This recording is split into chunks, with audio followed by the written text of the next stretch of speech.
This is Our News, the weekend edition, and on the broadcast tonight, find out the latest on Tropical Storm Humberto. Plus, the United Nations Secretary tours storm-ravaged Abaco.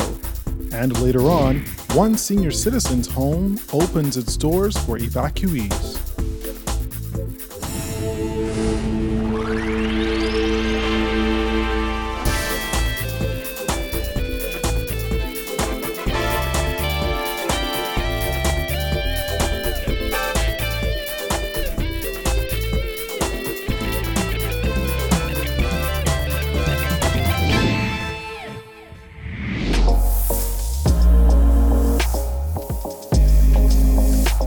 Our News is brought to you by Alive. Good evening, I'm Andrew Knowles, and thanks so much for joining us. A tropical storm warning remains in effect tonight for the northwest Bahamas as Humberto crawls northwestward. At 2 p.m., the center of Humberto was located about 40 miles north of Cooperstown, Abaco, about 120 miles east-northeast of Freeport, Grand Bahama, and about 140 miles north of New Providence. Meteorologists say after several hours of meandering, Humberto has begun to move toward the northwest at 7 miles per hour. This general motion with a gradual turn to the north is expected during the next day or so. A sharp turn to the northeast is expected on Monday, and on the forecast track, the center of Humberto should gradually move away from the northwest Bahamas by tonight. Maximum sustained winds are near 50 miles per hour with higher gusts.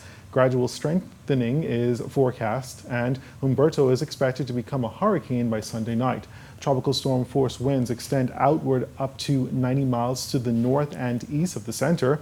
Minimum tropical storm conditions could be expected within the northwest Bahamas today, mainly in Abaco. The system is expected to produce total rainfall accumulations of 1 to 3 inches with isolated maximum amounts of 6 inches over the northwest Bahamas through Sunday. This will result in localized flooding in low-lying areas. Now, this system is not expected to produce any significant storm surge. And with that tropical storm warning still in effect, many residents left in Grand Bahama and Abaco and even evacuees are on edge. We got some of the storm evacuees' reactions. I feel bad. Everybody get everything mixed up and things like this. So nothing we could do, and we got life. Thank you God for life. You hear that there's a storm going to Abaco now? I hear they say that because I can. How do you feel about that? I feel bad because I don't know what could be happening there. I feel bad. We're concerned now with this tropical storm, and nobody wants to hear that right now. But I just pray God that everybody will be okay. Meantime, United Nations Secretary General Antonio Guterres viewing firsthand the catastrophic devastation in Abaco caused by Hurricane Dorian. After returning from the storm-ravaged island this afternoon, the UN chief said he was horrified at what he saw. I've never seen such a level of systematic devastation. The Hurricane Dorian has been classified as Category 5. I think he is Category Hell. But he was not powered by devil. He was powered, and we have always had many hurricanes, but now they are more intense and they are more frequent, and they are powered by climate change. The UN chief arrived in the country on Friday. He met with Prime Minister Dr. Hubert Minnis and also visited the evacuee shelter at the Kendall Geologics Gym. He applauded government's efforts and those of the international community in the aftermath of the deadly storm. He says it's important for the international community to note two things from Dorian's effects on Grand Bahama and Abaco. First is that we need to stop climate change. We need to make sure that we reverse the present trend where climate change is running faster than what we are. And second, that countries like the Bahamas that do not contribute to climate change, which are in the first line of the devastating impacts of climate change, deserve international support to be able to fully respond to the humanitarian emergency, but also for the reconstruction and the building resilience of their communities and their islands. Will the United Nations Children's Fund stepping in to assist with the hundreds of children displaced after Hurricane Dorian? Dr. Naqib Safi told Our News that after visiting Abaco and returning to Nassau to visit shelters, there is a lot of work to be done to assist children that are affected. there were a number of children still in the shelters with their families. Yes, in this situation, unfortunately, children will be separated, they will be orphaned, and that's a very sad side of the event.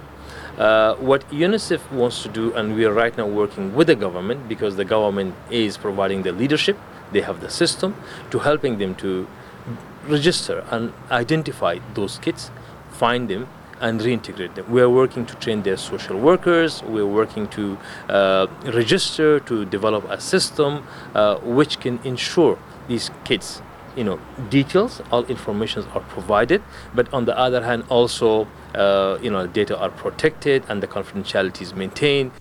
Registration has begun for those students left displaced by the storm.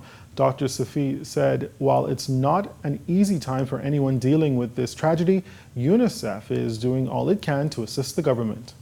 One thing which I would really like to emphasize, I have witnessed a 9-person team of mental health deployed by the government of Bahamas to Marsh Harbor in that situation, which was quite impressive that they were providing facility and community-based service, and they were doing outreach.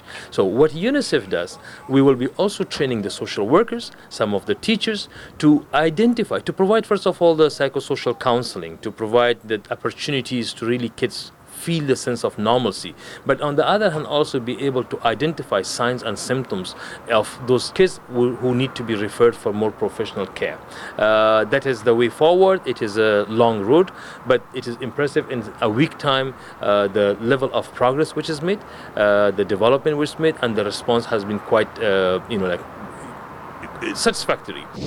From the crime beat, a man was fatally struck by a vehicle while he was walking last night. Police say an adult male was walking on Shirley Street in the vicinity of Williams Lane when he was struck by a silver Mercedes-Benz car. The man was transported to hospital by ambulance with serious injuries. However, he later succumbed. We are told the driver of the vehicle remained on the scene and is assisting police with this investigation. Well, still ahead tonight, the Lyrically Blessed Foundation using music to aid in the relief efforts. That story and more when Our News, the Weekend Edition, returns.